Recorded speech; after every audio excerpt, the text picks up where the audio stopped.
प्यारे विद्यार्थियों, ਤੁਹਾਡਾ ਸਾਰਿਆਂ ਦਾ education.com ਤੇ ਨਿੱਘਾ ਸਵਾਗਤ ਹੈ। ਮੈਂ ਐਸਪੀ ਬਰਾੜ ਇੱਕ ਵਾਰ ਫਿਰ ਤੋਂ ਪੰਜਾਬੀ ਸਾਹਿਤ ਨਾਲ ਸੰਬੰਧਿਤ ਇੱਕ ਵਿਸ਼ੇ ਨੂੰ ਲੈ ਕੇ ਹਾਜ਼ਰ ਹਾਂ। ਮੇਰੀ ਕੋਸ਼ਿਸ਼ ਰਹੇਗੀ ਕਿ ਮੈਂ ਪੰਜਾਬੀ ਭਾਸ਼ਾ, ਸਾਹਿਤ ਅਤੇ ਸੱਭਿਆਚਾਰ ਨਾਲ ਸੰਬੰਧਿਤ ਵਿਸ਼ਿਆਂ ਤੇ ਖਾਸ ਤੌਰ ਤੇ ਵਿਦਿਆਰਥੀਆਂ ਦੇ ਸਿਲੇਬਸ ਨਾਲ ਜੁੜੇ ਹੋਏ ਵਿਸ਼ਿਆਂ ਨਾਲ ਸੰਬੰਧਿਤ ਤੁਹਾਡੇ ਨਾਲ ਗੱਲਬਾਤ ਕਰਦੀ ਰਹਾਂ। ਮੈਂ ਆਸ ਕਰਦੀ ਹਾਂ ਕਿ ਮੇਰਾ ਇਹ ਯਤਨ ਵਿਦਿਆਰਥੀਆਂ ਲਈ, ਖਾਸ ਕਰਕੇ ਪ੍ਰਾਈਵੇਟ ਸਿੱਖਿਆ ਪ੍ਰਾਪਤ ਕਰਨ ਵਾਲੇ ਵਿਦਿਆਰਥੀਆਂ ਲਈ ਲਾਹੇਵੰਦ ਹੋਵੇਗਾ। ਸੋ ਵਿਦਿਆਰਥੀਓ, ਸਾਡੀ ਅੱਜ ਦੀ ਚਰਚਾ ਦਾ ਧੁਰਾ ਹੈ ਕੁਲਵੰਤ ਸਿੰਘ ਵਿਰਕ ਦੀ ਲਿਖੀ ਹੋਈ ਕਹਾਣੀ ਧਰਤੀ ਹੇਠਲਾ ਬਲਦ। ਇਹ ਕਹਾਣੀ ਪੰਜਾਬ ਯੂਨੀਵਰਸਿਟੀ ਚੰਡੀਗੜ੍ਹ ਦੁਆਰਾ BA ਸੈਕੰਡ ਸਮੈਸਟਰ ਦੇ 24ਵੀਂ ਪੰਜਾਬੀ ਦੇ ਵਿਦਿਆਰਥੀਆਂ ਨੂੰ ਸਿਲੇਬਸ ਵਿੱਚ ਲਗਾਈ ਗਈ ਹੈ। ਅੱਜ ਇਸ ਵੀਡੀਓ ਦੇ ਵਿੱਚ ਆਪਾਂ ਧਰਤੀ ਹੇਠਲਾ ਬਲਦ ਕਹਾਣੀ ਦਾ ਸਾਰ, ਇਸ ਦਾ ਵਿਸ਼ਾ ਵਸਤੂ ਅਤੇ ਇਸ ਵਿੱਚ ਆਏ ਹੋਏ ਪਾਤਰ ਕਰਮ ਸਿੰਘ, ਮਾਨ ਸਿੰਘ ਅਤੇ ਕਰਮ ਸਿੰਘ ਦਾ ਬਾਪੂ, ਉਹਨਾਂ ਦੇ ਪਾਤਰ ਚਰਿੱਤਰਾਂ ਬਾਰੇ ਗੱਲਬਾਤ ਕਰਾਂਗੇ। ਸੋ ਸਭ ਤੋਂ ਪਹਿਲਾਂ ਸ਼ੁਰੂ ਕਰਦੇ ਹਾਂ ਧਰਤੀ ਹੇਠਲਾ ਬਲਦ ਕਹਾਣੀ ਦਾ ਸਾਰ। ਧਰਤੀ ਹੇਠਲਾ ਬਲਦ ਕਹਾਣੀ ਕੁਲਵੰਤ ਸਿੰਘ ਵਿਰਕ ਦੀ ਲਿਖੀ ਹੋਈ ਹੈ। ਇਸ ਕਹਾਣੀ ਦਾ ਵਿਸ਼ਾ ਮਾਝੇ ਦੇ ਲੋਕਾਂ ਦੇ ਜੁਝਾਰੂ ਅਤੇ ਦੁੱਖਾਂ ਮੁਸੀਬਤਾਂ ਅੱਗੇ ਨਾ ਹਾਰਨ ਵਾਲੇ ਚਰਿੱਤਰ ਨੂੰ ਪੇਸ਼ ਕਰਨਾ ਹੈ।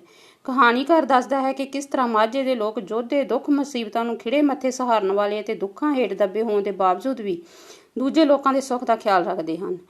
ਕਹਾਣੀ ਵਿੱਚ ਅਸੀਂ ਦੇਖਦੇ ਹਾਂ ਕਿ ਮਾਨ ਸਿੰਘ ਫੌਜ ਵਿੱਚ ਨਾਇਕ ਸੀ ਅਤੇ ਕਰਮ ਸਿੰਘ ਹੌਲਦਾਰ ਸੀ। ਪਹਿਲਾਂ ਉਹ ਦੋਵੇਂ ਆਪਣੇ ਹੀ ਰੈਜੀਮੈਂਟਲ ਸੈਂਟਰ ਵਿੱਚ ਇਕੱਠੇ ਰਹੇ। ਹੁਣ ਉਹ ਦੂਜੀ ਵੱਡੀ ਜੰਗ ਵਿੱਚ ਇੱਕ ਬਟਾਲੀਅਨ ਵਿੱਚ ਬਰਮਾ ਦੇ ਫਰੰਟ ਤੇ ਜਾਪਾਨੀਆਂ ਵਿਰੁੱਧ ਲੜ ਰਹੇ ਸਨ। ਕਰਮ ਸਿੰਘ ਦੀ ਜੀਭ ਵਿੱਚ ਬੜਾ ਰਸ ਸੀ। ਜਦੋਂ ਉਹ ਛੁੱਟੀ ਲੈ ਕੇ ਪਿੰਡ ਆਉਂਦਾ ਹੈ ਤਾਂ ਲੋਕ ਅੱਧੀ ਰਾਤ ਤੱਕ ਉਸ ਦੀਆਂ ਗੱਲਾਂ ਸੁਣਦੇ ਰਹਿੰਦੇ। ਫੌਜ ਵਿੱਚ ਉਸ ਦਾ ਨਿਸ਼ਾਨਾ ਬਹੁਤ ਪੱਕਾ ਮੰਨਿਆ ਜਾਂਦਾ ਸੀ। ਜਿੱਥੇ ਮਸ਼ੀਨ ਗਨਾਂ ਦੀਆਂ ਵਾਛੜਾਂ ਨਿਸਫਲ ਹੋ ਜਾਂਦੀਆਂ, ਉੱਥੇ ਕਰਮ ਸਿੰਘ ਦੀ ਇੱਕ ਗੋਲੀ ਹੀ ਕੰਮ ਸਾਰ ਦਿੰਦੀ ਸੀ। ਉਹ ਦੂਰੋਂ ਹੀ ਜਾਪਾਨੀਆਂ ਨੂੰ ਭੁੰਨ ਦਿੰਦਾ ਸੀ। ਭਾਵੇਂ ਉਸ ਦੇ ਹੱਡ ਕੁਝ ਪੁਰਾਣੇ ਹੋ ਗਏ ਸਨ, ਪਰ ਜਿਮਨਾਸਟਿਕ ਕਰਦਿਆਂ ਉਹ ਅਜੇ ਵੀ ਬੜੀ ਲਚਕ ਅਤੇ ਫੁਰਤੀ ਦਿਖਾਉਂਦਾ। ਮਾਨ ਸਿੰਘ ਦੀ ਛੁੱਟੀ ਦੀ ਵਾਰੀ ਆ ਗਈ। ਕਰਮ ਸਿੰਘ ਨੇ ਉਸਨੂੰ ਕਿਹਾ ਕਿ ਉਸਦੇ ਪਿੰਡ ਚੂੜਕਾਣੇ ਤੋਂ ਅੰਮ੍ਰਿਤਸਰ ਨੇੜੇ ਉਸਦਾ ਪਿੰਡ ਠੱਠੀ ਕਾਰਾ ਕੇਵਲ 50 ਕੋਹਾਂ ਦੀ ਵਿੱਥ ਉੱਤੇ ਹੈ।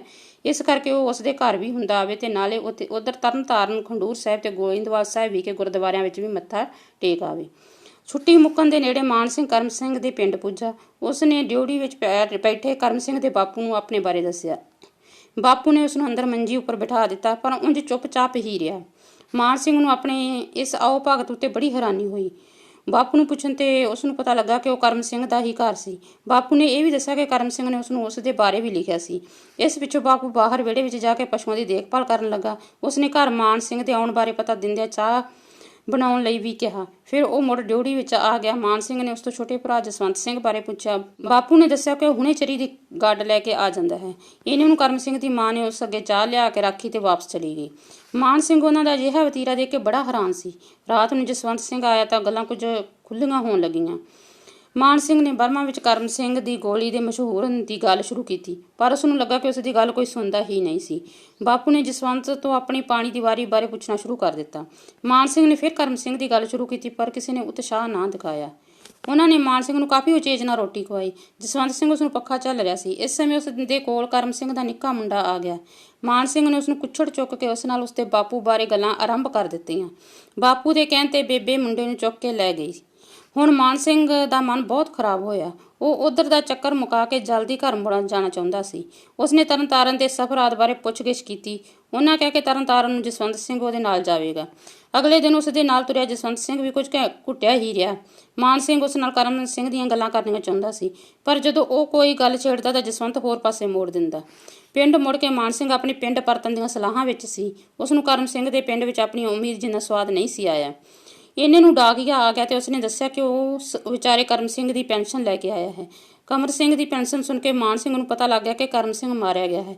ਇਹ ਜਾਣ ਕੇ ਉਹ ਹੈਰਾਨ ਰਹਿ ਗਿਆ। ਉਸਨੂੰ ਪਤਾ ਲੱਗ ਗਿਆ ਕਿ ਕਰਮ ਸਿੰਘ ਦੀ ਮੌਤ ਦੀ ਚਿੱਠੀ ਘਰ ਆਇਆ 15 ਦਿਨ ਹੋ ਗਏ ਸਨ। ਉਹ ਰੋਣ ਲੱਗ ਪਿਆ। ਬਾਪੂ ਨੇ ਡਾਕੀਆ ਅੰਦਰ ਬੈਠਾ ਦੇਖ ਕੇ ਸਮਝ ਲਿਆ ਹੁਣ ਮਾਨ ਸਿੰਘ ਨੂੰ ਉਸ ਗੱਲ ਦਾ ਪਤਾ ਲੱਗ ਗਿਆ ਹੈ। ਉਸ ਦੇ ਵੀ ਅੱਥਰੂ ਵਹਿ ਤੁਰੇ। ਮਾਨ ਸਿੰਘ ਦੇ ਪੁੱਛਣ ਤੇ ਬਾਪੂ ਨੇ ਕਿਹਾ ਕਿ ਉਹਨਾਂ ਨੇ ਉਸਨੂੰ ਕਰਮ ਸਿੰਘ ਦੀ ਮੌਤ ਦੀ ਖਬਰ ਇਸ ਕਰਕੇ ਨਹੀਂ ਦੱਸੀ ਤਾਂ ਜੋ ਉਸ ਦੀ ਛੁੱਟੀ ਦਾ ਸਵਾਦ ਖਰਾਬ ਨਾ ਹੋਵੇ ਤੇ ਉਸਨੂੰ ਆਪੇ ਪਲਟਨ ਵਿੱਚ ਜਾ ਕੇ ਪਤਾ ਲੱਗ ਜਾਵੇਗਾ। ਉਸਨੇ ਕਿਹਾ ਕਿ ਉਹ ਜਾਣਦਾ ਹੈ ਕਿ ਫੌਜੀ ਨੂੰ ਛੁੱਟੀ ਬਹੁਤ ਪਿਆਰੀ ਹੁੰਦੀ ਹੈ। ਉਸਨੂੰ ਇਸ ਗੱਲ ਦਾ ਦੁੱਖ ਹੈ ਕਿ ਉਹ ਮਾਨ ਸਿੰਘ ਤੋਂ ਗੱਲ ਲੁਕਾਉਣ ਵਿੱਚ ਬਹੁਤੇ ਕਾਮਯਾਬ ਨਹੀਂ ਹੋਏ।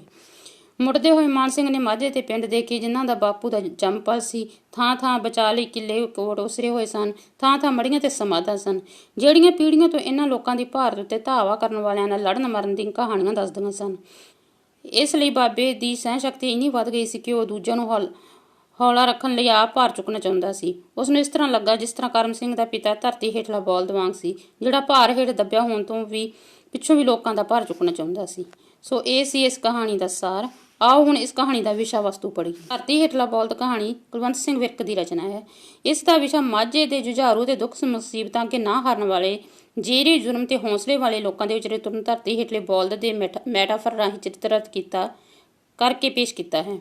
ਕਹਾਣੀਕਾਰ ਨੇ ਆਪਣੀ ਇਸ ਵਿਸ਼ੇ ਨੂੰ ਇਸ ਕਹਾਣੀ ਵਿਚਲੇ ਬਜ਼ੁਰਗ, ਜੋ ਕਿ ਫੌਜ ਵਿੱਚ ਮਾਰੇ ਜਾ ਚੁੱਕੇ ਕਰਮ ਸਿੰਘ ਦਾ ਬਾਪੂ ਹੈ, ਤੇ ਉਸ ਦੇ ਪਰਿਵਾਰ ਦੇ ਚਰਿੱਤਰ ਨੂੰ ਆਧਾਰ ਬਣਾ ਕੇ ਪੇਸ਼ ਕੀਤਾ ਹੈ। ਬਰਮਾ ਦੇ ਫਰੰਟ ਤੋਂ ਫੌਜ ਵਿੱਚ ਛੁੱਟੀ ਕੱਟਣ ਲਈ ਆਇਆ ਮਾਨ ਸਿੰਘ ਬੜੇ ਚਾਅ ਨਾਲ ਆਪਣੇ ਮਿੱਤਰ ਕਰਮ ਸਿੰਘ ਦੀ ਇੱਛਾ ਅਨੁਸਾਰ ਉਸਦੇ ਪਰਿਵਾਰ ਨੂੰ ਮਿਲਣ ਲਈ ਚੂੜਕਾਣੇ ਤੋਂ ਮਾਝੇ ਵਿੱਚ ਉਸਦੇ ਪਿੰਡ ਠੱਠੀ ਗਾਰੇ ਪਹੁੰਚਿਆ। ਉਸਦੇ ਪਹੁੰਚਣ ਤੋਂ ਪਹਿਲਾਂ ਕਰਮ ਸਿੰਘ ਦੇ ਘਰ ਉਸਦੀ ਲੜਾਈ ਵਿੱਚ ਮਾਰੇ ਜਾਣ ਦੀ ਖਬਰ ਪਹੁੰਚ ਚੁੱਕੀ ਸੀ। ਮਾਨ ਸਿੰਘ ਨੂੰ ਉਹਨਾਂ ਦੇ ਘਰ ਪਹੁੰਚ ਕੇ ਕਰਮ ਸਿੰਘ ਦੇ ਬਾਪੂ ਨੇ ਕੋਈ ਬਹੁਤੀ ਖੁਸ਼ੀ ਦਾ ਪ੍ਰਗਟਾਵਾ ਨਾ ਕੀਤਾ, ਸਗੋਂ ਬੇਚੈਨ ਜਿਹਾ ਦਿਸਿਆ। ਕਰਮ ਸਿੰਘ ਦੀ ਮਾਂ ਜੇਕਰ ਉਸ ਲਈ ਚਾਹ ਲਈ ਤਾਂ ਉਸਨੇ ਵੀ ਉਸ ਵਿੱਚ ਕੋਈ ਦਿਲਚਸਪੀ ਜ਼ਾਹਰ ਨਾ ਕੀਤੀ। ਮਾਨ ਸਿੰਘ ਸੋਚ ਰਿਹਾ ਸੀ ਕਿ ਇਹ ਮਝੇਲ ਕਿਹੋ ਜਿਹੇ ਲੋਕ ਹਨ। ਇੰਨੇ ਨੂੰ ਕਰਮ ਸਿੰਘ ਦਾ ਛੋਟਾ ਭਰਾ ਜਸਵੰਤ ਸਿੰਘ ਵੀ ਆ ਗਿਆ। ਮਾਨ ਸਿੰਘ ਉਹਨਾਂ ਨਾਲ ਆਪਣੇ ਦੋਸਤ ਦੀਆਂ ਗੱਲਾਂ ਕਰਨੀਆਂ ਚਾਹੁੰਦਾ ਸੀ। ਉਹ ਉਹਨਾਂ ਨੂੰ ਉਸ ਨਾਲ ਆਪਣੀ ਦੋਸਤੀ, ਉਸ ਦੇ ਚੰਗੇ ਸੁਭਾਅ, ਨਿਸ਼ਾਨੇਬਾਜ਼ੀ ਤੇ ਜਾਪਾਨੀਆਂ ਨੂੰ ਮਾਰਨ ਵਿੱਚ ਕੀਤੀਆਂ ਪ੍ਰਾਪਤੀਆਂ ਬਾਰੇ ਦੱਸ ਰਿਹਾ ਸੀ, ਪਰ ਉਹਨਾਂ ਵੱਲ ਕੋਈ ਹੁੰਗਾਰਾ ਨਹੀਂ ਸੀ, ਜਿਸ ਕਰਕੇ ਉਸਨੂੰ ਬੜੀ ਹੈਰਾਨੀ ਤੇ ਨਿਰਾਸ਼ਤਾ ਹੋ ਰਹੀ ਸੀ। ਉਸਨੇ ਜਲਦੀ ਉੱਥੋਂ ਚਲੇ ਜਾਣ ਦਾ ਫੈਸਲਾ ਕਰ ਲਿਆ। ਉਸਨੇ ਤਰਨ ਤਾਰਨ ਜਾਣ ਲਈ ਟਾਂਗੇ ਬਾਰੇ ਪੁੱਛਿਆ ਤਾਂ ਬਾਪੂ ਨੇ ਕਿਹਾ ਕਿ ਸਵੇਰੇ ਜਸਵੰਤ ਸਿੰਘ ਦੇ ਨਾਲ ਜਾਵੇਗਾ। ਅਗਲੇ ਦਿਨ ਜਦੋਂ ਉਹ ਜਸਵੰਤ ਸਿੰਘ ਨਾਲ ਤਰਨਤਾਰਨ ਨੂੰ ਗਿਆ, ਮਾਨ ਸਿੰਘ ਦੀ ਇੱਛਾ ਦੇ ਉਲਟ ਉਹ ਰਾਹ ਵਿੱਚ ਮਿਲਣ ਵਾਲੇ ਕਿਸੇ ਬੰਦੇ ਕੋਲ ਖੜਾ ਵੀ ਨਾ ਹੋਇਆ ਤੇ ਕੁਝ ਘੁੱਟਿਆ ਹੀ ਰਿਹਾ। ਜੇਕਰ ਉਸਨੇ ਕਰਮ ਸਿੰਘ ਦੀ ਕਿਸੇ ਫੌਜੀ ਪ੍ਰਾਪਤੀ ਦੀ ਗੱਲ ਛੇੜੀ ਤਾਂ ਉਸਨੂੰ ਪੁੱਛਿਆ ਕਿ ਉਹ ਕਿਉਂ ਨਹੀਂ ਫੌਜ ਵਿੱਚ ਭਰਤੀ ਹੋਇਆ, ਤਾਂ ਉਸਨੇ ਗੱਲ ਚਰੀਆਂ ਕਮਾਦਾਂ ਸੰਬੰਧੀ ਗੱਲਾਂ ਵੱਲ ਮੋੜ ਦਿੱਤੀ। ਤਰਨਤਾਰਨ ਨੂੰ ਵਾਪਸ ਆ ਕੇ ਮਾਨ ਸਿੰਘ ਵਾਪਸ ਜਾਂਦੀਆਂ ਸਲਾਹਾਂ ਵਿੱਚ ਹੀ ਸੀ ਕਿ ਉੱਥੇ ਡਾਕੀਆ ਕਰਮ ਸਿੰਘ ਦੀ ਪੈਨਸ਼ਨ ਦੇ ਕਾਗਜ਼ ਲੈ ਕੇ ਆ ਗਿਆ, ਜਿਸ ਤੋਂ ਮਾਨ ਸਿੰਘ ਨੂੰ ਕਰਮ ਸਿੰਘ ਦੀ ਮੌਤ ਬਾਰੇ ਪਤਾ ਲੱਗਾ ਤੇ ਉਹ ਅਥਰੂ ਕੇਰਨ ਲੱਗਾ। ਜਦੋਂ ਉਸਨੇ ਬਾਪੂ ਨੂੰ ਪੁੱਛਿਆ ਕਿ ਉਹਨਾਂ ਨੇ ਉਸਨੂੰ ਕਰਮ ਸਿੰਘ ਦੀ ਮੌਤ ਬਾਰੇ ਪਹਿਲਾਂ ਕਿਉਂ ਨਹੀਂ ਦੱਸਿਆ, ਤਾਂ ਬਾਪੂ ਨੇ ਉੱਤਰ ਦਿੱਤਾ ਕਿ ਉਹ ਉਸ ਦੀ ਛੁੱਟੀ ਨੂੰ ਖਰਾਬ ਨਹੀਂ ਕਰਨੀ ਚਾਹੁੰਦਾ ਸੀ। ਫੌਜੀ ਨੂੰ ਛੁੱਟੀ ਬਹੁਤ ਪਿਆਰੀ ਹੁੰਦੀ ਹੈ। ਉਹਨਾਂ ਸੋਚਿਆ ਸੀ ਕਿ ਆਪੇ ਜਦੋਂ ਛੁੱਟੀ ਕੱਟ ਕੇ ਪਲਟਨ ਵਿੱਚ ਜਾਵੇਗਾ ਤਾਂ ਉੱਥੇ ਸੁਣ ਲਵੇਗਾ। ਘਰ ਦੇ ਲੋਕਾਂ ਲਈ ਤਾਂ ਥੋੜਾ ਔਖਾ ਵੀ ਬਹੁਤ ਹੁੰਦਾ ਹੈ, ਪਰ ਉਹ ਗੱਲ ਲੁਕਾਉਣ ਵਿੱਚ ਕਾਮਯਾਬ ਨਹੀਂ ਹੋਈ। ਹੁਣ ਮਾਨ ਸਿੰਘ ਦੇ ਅੱਗੇ ਸਾਰੀ ਹਕੀਕਤ ਸਪਸ਼ਟ ਹੋ ਗਈ ਸੀ ਤੇ ਬਾਪੂ ਦੇ ਘਰ ਦੇ ਬਾਕੀ ਜੀਆਂ ਦੇ ਵਰਤਾਏ ਵਿੱਚ ਉਸਦੇ ਆਉਣ ਤੇ ਬਹੁਤੀ ਖੁਸ਼ੀ ਕਿਉਂ ਨਹੀਂ ਸੀ ਤੇ ਉਹ ਉਸ ਦੁਆਰਾ ਆਪਣੇ ਦੋਸਤ ਕਰਮ ਸਿੰਘ ਬਾਰੇ ਕੀਤੀਆਂ ਗੱਲਾਂ ਵਿੱਚ ਦਿਲਚਸਪੀ ਕਿਉਂ ਨਾ ਦਿਖਾ ਰਹੇ ਸੀ। ਵਾਪਸ ਜਾਂਦਿਆਂ ਜਦੋਂ ਮਾਨ ਸਿੰਘ ਨੇ ਰਾਹ ਵਿੱਚ ਮਾਝੇ ਦੇ ਪਿੰਡਾਂ ਦੁਆਲੇ ਮਚਾ ਲਈ ਉਸਰੇ ਕਿੱਲੇ ਕੋਟ ਤੇ ਥਾਂ ਵਿਦੇਸ਼ੀ ਧਾੜਵੀਆਂ ਦਾ ਟਾਕਰਾ ਕਰਦਿਆਂ ਸ਼ਹੀਦ ਹੋਏ ਸਿਰਲੱਥ ਵਿਅਕਤੀਆਂ ਦੀਆਂ ਮੜੀਆਂ ਤੇ ਸਮਾਧਾਂ ਦੇਖੀਆਂ ਤਾਂ ਉਸਨੂੰ ਸਮਝ ਲੱਗੀ ਕਿ ਕਰਮ ਸਿੰਘ ਦੇ ਬਾਪੂ ਦੀ ਸਹਿਣ ਸ਼ਕਤੀ ਇੰਨੀ ਜ਼ਿਆਦਾ ਕਿਉਂ ਸੀ। ਉਹ ਤਾਂ ਦੂਜਿਆਂ ਨੂੰ ਹੌਲਾ ਰੱਖਣ ਲਈ ਆਪ ਭਾਰ ਚੁੱਕਣਾ ਚਾਹੁੰਦਾ ਸੀ। ਉਸਨੇ ਸੁਣਿਆ ਹੋਇਆ ਸੀ ਕਿ ਧਰਤੀ ਦੇ ਹੇਠਾਂ ਇੱਕ ਧੌਲ ਹੈ ਜੋ ਆਪਣੇ ਸਿਰ ਉੱਤੇ ਸਾਰੀ ਧਰਤੀ ਦਾ ਭਾਰ ਚੁੱਕ ਕੇ ਖੜਾ ਹੈ। ਉਸਨੂੰ ਲੱਗਾ ਕਿ ਕਰਮ ਸਿੰਘ ਦਾ ਬਾਪੂ ਉਹ ਧੌਲ ਸੀ ਜਿਹੜਾ ਦੁੱਖ ਦੇ ਭਾਰ ਥੱਲੇ ਦੱਬਿਆ ਹੋਇਆ ਵੀ ਦੂਜਿਆਂ ਦੇ ਸੁੱਖ ਤੇ ਖੁਸ਼ੀ ਲਈ ਸਾਰਾ ਭਾਰ ਆਪ ਹੀ ਚੁੱਕਣਾ ਚਾਹੁੰਦਾ ਸੀ। ਇਸ ਪ੍ਰਕਾਰ ਇਸ ਕਹਾਣੀ ਦਾ ਵਿਸ਼ਾ ਮਾਝੇ ਦੇ ਜੁਝਾਰੂ ਅਤੇ ਦੁੱਖ ਮੁਸੀਬਤਾਂ ਅੱਗੇ ਨਾ ਹਾਰਨ ਵਾਲੇ ਲੋਕਾਂ ਦੇ ਚਰਿੱਤਰ ਨੂੰ ਪੇਸ਼ ਕਰਨਾ ਹੈ। ਕਹਾਣੀ ਦਾ ਇਹ ਵਿਸ਼ਾ ਨਵਾਂ ਨਰੋਇਆ, ਮੌਲਿਕ ਤੇ ਸੱਭਿਆਚਾਰਕ ਮਹੱਤਵ ਵਾਲਾ ਹੈ। ਕਹਾਣੀ ਸੰਗ੍ਰਹਿ ਦੀ ਸੰਪਾਦਕਾ ਧਨਵੰਤ ਕੌਰ ਦਾ ਇਸ ਕਹਾਣੀ ਬਾਰੇ ਇਹ ਕਥਨ ਬਿਲਕੁਲ ਠੀਕ ਹੈ ਕਿ ਧਰਤੀ ਹੇਠਲਾ ਬਲਦ ਕੁਲਵੰਤ ਸਿੰਘ ਵਿਰਕ ਦੀ ਇੱਕ ਕਲਾਸਿਕ ਕਹਾਣੀ ਹੈ, ਜਿਹੜੀ ਪੰਜਾਬ ਦੇ ਜੇਰੇ ਜਰਬੇ ਅਤੇ ਹੌਸਲੇ ਨੂੰ ਧਰਤੀ ਹੇਠਲੇ ਬਲਦ ਤੇ ਮਿਥਿਕ ਮੈਟਾਫਰ ਰਾਹੀਂ ਚਿਤਰਤ ਕਰਦੀ ਹੈ। ਸੋ ਇਹ ਸੀ ਧਰਤੀ ਹੇਠਲਾ ਬਲਦ ਕਹਾਣੀ ਦਾ ਵਿਸ਼ਾ ਵਸਤੂ। ਆਓ ਹੁਣ ਆਪਾਂ ਹੇਠ ਲਿਖੇ ਪਾਤਰਾਂ ਦਾ ਚਿਤਰਨ ਕਰੀਏ। ਸਭ ਤੋਂ ਪਹਿਲਾਂ ਮਾਨ ਸਿੰਘ ਦਾ ਪਾਤਰ ਚਿਤਰਨ ਕਰਦੇ ਹਾਂ। ਮਾਨ ਸਿੰਘ ਧਰਤੀ ਹੇਠਲਾ ਬਲਦ ਕਹਾਣੀ ਦੇ ਮੁੱਖ ਪਾਤਰ ਹੈ। ਉਹ ਫੌਜ ਵਿੱਚ ਨਾਇਕ ਸੀ ਅਤੇ ਦੂਜੀ ਵੱਡੀ ਜੰਗ ਸਮੇਂ ਬਰਮਾ ਵਿੱਚ ਜਾਪਾਨੀਆਂ ਦੇ ਵਿਰੁੱਧ ਲੜਾਈ ਵਿੱਚ ਸ਼ਾਮਲ ਸੀ। ਕਹਾਣੀ ਉਦੋਂ ਵਾਪਰਦੀ ਹੈ ਜਦੋਂ ਉਹ ਫੌਜ ਵਿੱਚ ਛੁੱਟੀ ਕੱਟਣ ਲਈ ਆਇਆ ਹੋਇਆ ਸੀ। ਉਹ ਚੂੜਕਾਣੇ ਪਿੰਡ ਦਾ ਰਹਿਣ ਵਾਲਾ ਸੀ। ਕਰਮ ਸਿੰਘ ਉਸ ਦਾ ਮਿੱਤਰ ਸੀ। ਕਹਾਣੀ ਵਿੱਚ ਅਸੀਂ ਕਰਮ ਸਿੰਘ ਨੂੰ ਪਿੰਡ ਠੱਠੀਕਾਰਾ ਵਿੱਚ ਉਸਦੇ ਪਰਿਵਾਰ ਦੇ ਮੈਂਬਰਾਂ ਨੂੰ ਮਿਲਣ ਗਿਆ ਦੇਖਦੇ ਹਾਂ। ਉੱਥੋਂ ਹੀ ਉਹ ਕਰਮ ਸਿੰਘ ਦੇ ਭਰਾ ਜਸਵੰਤ ਸਿੰਘ ਨਾਲ ਤਰਨਤਾਰਨ ਵੀ ਗਿਆ। ਇੱਥੇ ਹੀ ਉਸ ਨੂੰ ਆਪਣੇ ਮਿੱਤਰ ਕਰਮ ਸਿੰਘ ਦੀ ਮੌਤ ਦਾ ਪਤਾ ਲੱਗਾ। ਮਾਨ ਸਿੰਘ ਠਰਮੇ ਵਾਲਾ, ਰੁੱਖੇ ਸਲੂਕ ਨੂੰ ਨਾ ਬਰਦਾਸ਼ਤ ਕਰ ਸਕਣ ਵਾਲਾ, ਮਿੱਤਰ ਦੀ ਮੌਤ ਨੂੰ ਬਰਦਾਸ਼ਤ ਨਾ ਕਰ ਸਕਣ ਵਾਲਾ ਤੇ ਅਗਲੇ ਦੇ ਗੁਣਾਂ ਤੋਂ ਪ੍ਰਭਾਵਿਤ ਹੋਣ ਵਾਲਾ ਵਿਅਕਤੀ ਸੀ। ਠਰਮੇ ਵਾਲਾ ਕਹਾਣੀਕਾਰ ਅਨੁਸਾਰ ਮਾਨ ਸਿੰਘ ਕਾਲੇ ਸੁਭਾਅ ਦਾ ਆਦਮੀ ਨਹੀਂ ਸੀ, ਸਗੋਂ ਠਰਮੇ ਵਾਲਾ ਸੀ। ਰੁੱਖੇ ਸਲੂਕ ਨੂੰ ਬਰਦਾਸ਼ਤ ਕਰ ਸਕਣ ਵਾਲਾ। ਉਸਨੂੰ ਕਰਮ ਸਿੰਘ ਦੇ ਘਰਦਿਆਂ ਦਾ ਸਲੂਕ ਰੁੱਖਾ ਤੇ ਓਪਰਾ ਲੱਗਾ, ਇਸ ਲਈ ਉਹ ਬਰਦਾਸ਼ਤ ਕਰਨਾ ਔਖਾ ਸੀ ਤੇ ਉਹ ਉੱਥੋਂ ਜਲਦੀ ਆਪਣੇ ਪਿੰਡ ਚਲੇ ਜਾਣਾ ਚਾਹੁੰਦਾ ਸੀ। ਮਿੱਤਰ ਦੀ ਮੌਤ ਨੂੰ ਨਾ ਬਰਦਾਸ਼ਤ ਕਰ ਸਕਣ ਵਾਲਾ। ਉਹ ਕਰਮ ਸਿੰਘ ਦੀ ਮੌਤ ਬਾਰੇ ਸੁਣ ਕੇ ਹੈਰਾਨ ਰਹਿ ਗਿਆ ਤੇ ਰੋਣ ਲੱਗ ਪਿਆ। ਅਗਲੇ ਦੇ ਗੁਣਾਂ ਤੋਂ ਪ੍ਰਭਾਵਿਤ ਹੋਣ ਵਾਲਾ। ਮਾਨ ਸਿੰਘ ਕਰਮ ਸਿੰਘ ਦੀ ਸਹਿਣ ਸ਼ਕਤੀ ਤੋਂ ਬਹੁਤ ਪ੍ਰਭਾਵਿਤ ਹੋਇਆ। ਉਸਨੂੰ ਇਹ ਧਰਤੀ ਹੇਠਲੇ ਬਲਦ ਵਾਂਗ ਪ੍ਰਤੀਤ ਹੋਇਆ, ਜਿਹੜਾ ਆਪ ਭਾਰ ਥੱਲੇ ਦੱਬਿਆ ਹੋਣ ਦੇ ਬਾਵਜੂਦ ਵੀ ਲੋਕਾਂ ਦਾ ਭਾਰ ਚੁੱਕਣਾ ਚਾਹੁੰਦਾ ਸੀ। ਸੋ ਇਹ ਸੀ ਮਾਨ ਸਿੰਘ ਦਾ ਚਰਿੱਤਰ ਚਿਤਰਨ। ਆਓ ਹੁਣ ਕਰਮ ਸਿੰਘ ਬਾਰੇ ਪੜ੍ਹਦੇ ਹਾਂ। ਕਰਮ ਸਿੰਘ ਧਰਤੀ ਹੇਠਲਾ ਬਲਦ ਕਹਾਣੀ ਦਾ ਇੱਕ ਪ੍ਰੋਖ ਪਰ ਮਹੱਤਵਪੂਰਨ ਪਾਤਰ ਹੈ। ਉਹ ਪਿੰਡ ਠੱਠੀ ਖਾਰਾ ਜ਼ਿਲ੍ਹਾ ਅੰਮ੍ਰਿਤਸਰ ਦਾ ਰਹਿਣ ਵਾਲਾ ਸੀ। ਉਸ ਦੇ ਇੱਕ ਭਰਾ ਦਾ ਨਾਂ ਜਸਵੰਤ ਸਿੰਘ ਸੀ। ਉਸ ਦਾ ਇੱਕ ਕਾਕਾ ਵੀ ਸੀ। ਉਸ ਦੇ ਬੁੱਢੇ ਮਾਂ ਪਿਓ ਉੱਥੇ ਹੀ ਰਹਿੰਦੇ ਸਨ। ਉਹ ਫੌਜ ਵਿੱਚ ਮਾਨ ਸਿੰਘ ਨਾਲ ਪਹਿਲਾਂ ਭਰਤੀ ਹੋਇਆ ਸੀ ਤੇ ਹੌਲਦਾਰ ਦੇ ਅਹੁਦੇ ਤੇ ਕੰਮ ਕਰਦਾ ਸੀ। ਉਹ ਦੂਜੀ ਵੱਡੀ ਜੰਗ ਸਮੇਂ ਬਰਮਾ ਤੇ ਜਾਪਾਨੀਆਂ ਵਿਰੁੱਧ ਲੜਦਾ ਹੋਇਆ ਮਾਰਿਆ ਗਿਆ। ਮਾਨ ਸਿੰਘ ਉਸ ਦਾ ਮਿੱਤਰ ਸੀ। ਕਰਮ ਸਿੰਘ ਮਿੱਠੀ ਜ਼ਬਾਨ ਵਾਲਾ, ਪੱਕਾ ਨਿਸ਼ਾਨਚੀ, ਚੁਸਤ ਸਰੀਰ ਵਾਲਾ, ਪਰਿਵਾਰ ਨਾਲ ਮੋਹ ਰੱਖਣ ਵਾਲਾ ਤੇ ਸਵੇਰੇ ਛੇਤੀ ਨਾ ਉੱਠਣ ਵਾਲਾ ਵਿਅਕਤੀ ਸੀ। ਮਿੱਠੀ ਜ਼ਬਾਨ ਵਾਲਾ ਕਰਮ ਸਿੰਘ ਦੇ ਸੁਭਾਅ ਦੀ ਵਿਸ਼ੇਸ਼ ਗੱਲ ਇਹ ਸੀ ਕਿ ਉਸ ਦੀ ਜੀਭ ਵਿੱਚ ਬੜਾ ਰਸ ਸੀ। ਉਸ ਦੇ ਪਿੰਡ ਦੇ ਕਈ ਹੋਰ ਮੁੰਡੇ ਫੌਜ ਵਿੱਚ ਸਨ, ਪਰ ਜਦੋਂ ਉਹ ਛੁੱਟੀ ਆਉਂਦੇ ਤਾਂ ਪਿੰਡ ਦੇ ਬੰਦਿਆਂ ਨਾਲ ਉਹਨਾਂ ਦੀ ਗੱਲ ਵਾਹਿਗੁਰੂ ਜੀ ਕੀ ਫਤਿਹ ਤੋਂ ਅੱਗੇ ਨਾ ਤੁਰਦੀ। ਪਰ ਜਦੋਂ ਕਰਮ ਸਿੰਘ ਪਿੰਡ ਆਉਂਦਾ ਤਾਂ ਉਸ ਨੂੰ ਖੂਹ ਤੇ ਮਿਲਣ ਵਾਲਿਆਂ ਦੀਆਂ ਭੀੜਾਂ ਵੱਜ ਜਾਂਦੀਆਂ। ਸਿਆਲ ਦੀ ਅੱਧੀ ਰਾਤ ਤੱਕ ਲੋਕ ਠੰਡੀ ਹੋ ਰਹੀ ਦਾਣੇ ਭੁੰਨਣ ਵਾਲੀ ਭੱਠੀ ਦੇ ਸੇਕ ਆਸਰੇ ਬੈਠੇ ਕਰਮ ਸਿੰਘ ਦੀਆਂ ਗੱਲਾਂ ਸੁਣਦੇ ਰਹਿੰਦੇ। ਪੱਕਾ ਨਿਸ਼ਾਨਚੀ ਕਰਮ ਸਿੰਘ ਪੱਕਾ ਨਿਸ਼ਾਨਚੀ ਸੀ। ਰੈਜੀਮੈਂਟ ਵਿੱਚ ਉਸ ਦਾ ਰਾਈਫਲ ਦਾ ਨਿਸ਼ਾਨਾ ਬਹੁਤ ਮਸ਼ਹੂਰ ਸੀ। ਨਿਸ਼ਾਨਾ ਮਾਰਨ ਦੇ ਮੁਕਾਬਲਿਆਂ ਵਿੱਚ ਉਸ ਦੀ ਗੋਲੀ ਨਿਸ਼ਾਨੇ ਦੇ ਇਸ ਤਰ੍ਹਾਂ ਵਿਚਕਾਰੋਂ ਲੰਘਦੀ ਜਿਵੇਂ ਆਪ ਹੱਥ ਨਾਲ ਫੜ ਕੇ ਲੰਘਾਈ ਗਈ ਹੋਵੇ। ਲੜਾਈ ਵਿੱਚ ਜਿੱਥੇ ਮਸ਼ੀਨ ਗਨਾਂ ਦੀਆਂ ਵਾਛੜਾਂ ਸਫਲ ਹੋ ਜਾਂਦੀਆਂ, ਉੱਥੇ ਕਰਮ ਸਿੰਘ ਦੀ ਇੱਕ ਗੋਲੀ ਕੰਮ ਸਵਾਰ ਦਿੰਦੀ। ਉਸ ਦੇ ਪਿੰਡ ਆ ਕੇ ਮਾਨ ਸਿੰਘ ਵੀ ਉਸ ਦੇ ਨਿਸ਼ਾਨੇ ਦੀ ਪ੍ਰਸ਼ੰਸਾ ਕਰਦਾ ਹੈ। ਚੁਸਤ ਸਰੀਰ ਵਾਲਾ ਉਸ ਦਾ ਸਰੀਰ ਭਾਵੇਂ ਬੁਢਾਪੇ ਵੱਲ ਜਾਣ ਲੱਗ ਪਿਆ ਸੀ, ਪਰ ਉਹ ਬੜਾ ਚੁਸਤ ਸੀ।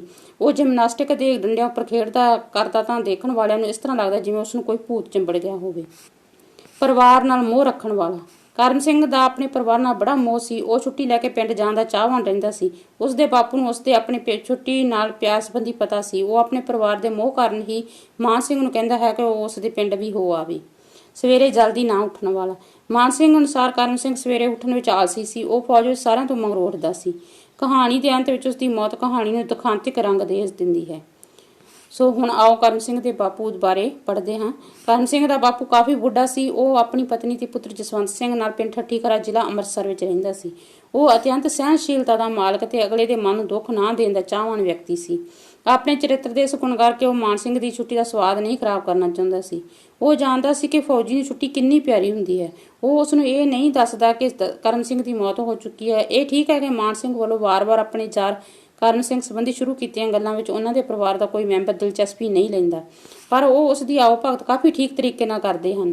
ਫਿਰ ਜਦੋਂ ਉਸਨੇ ਦੇਖਿਆ ਕਿ ਮਾਨ ਸਿੰਘ ਨੂੰ ਡਾਕੀਏ ਤੋਂ ਕਰਮ ਸਿੰਘ ਦੀ ਮੌਤ ਬਾਰੇ ਪਤਾ ਲੱਗ ਚੁੱਕਾ ਹੈ ਤਾਂ ਉਹ ਦੱਸਦਾ ਹੈ ਕਿ ਉਹ ਉਸ ਦੀ ਛੁੱਟੀ ਵਿੱਚ ਬੇਸਵਾਦੀ ਨਹੀਂ ਸੀ ਪੈਦਾ ਕਰਨੀ ਚਾਹੁੰਦਾ।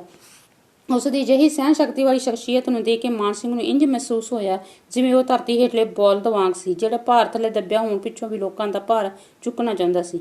ਇਸ ਪ੍ਰਕਾਰ ਕਰਮ ਸਿੰਘ ਦਾ ਬਾਪੂ ਧਰਤੀ ਹੇਠਲੇ ਬੌਲਦ ਕਹਾਣੀ ਦਾ ਇੱਕ ਮਹੱਤਵਪੂਰਨ ਤੇ ਪ੍ਰਭਾਵਸ਼ਾਲੀ ਪਾਤਰ ਹੈ। ਸੋ ਵਿਦਿਆਰਥੀਓ, ਇਸ ਤਰ੍ਹਾਂ ਧਰਤੀ ਹੇਠਲਾ ਬੌਲਦ ਕਹਾਣੀ ਸਮਾਪਤ ਹੁੰਦੀ ਹੈ। ਅਗਲੀ ਵੀਡੀਓ ਦੇ ਵਿੱਚ ਅਗਲੀ ਕਹਾਣੀ ਲੈ ਕੇ ਹਾਜ਼ਰ ਹੋਵਾਂਗੇ। Thanks and have a nice day.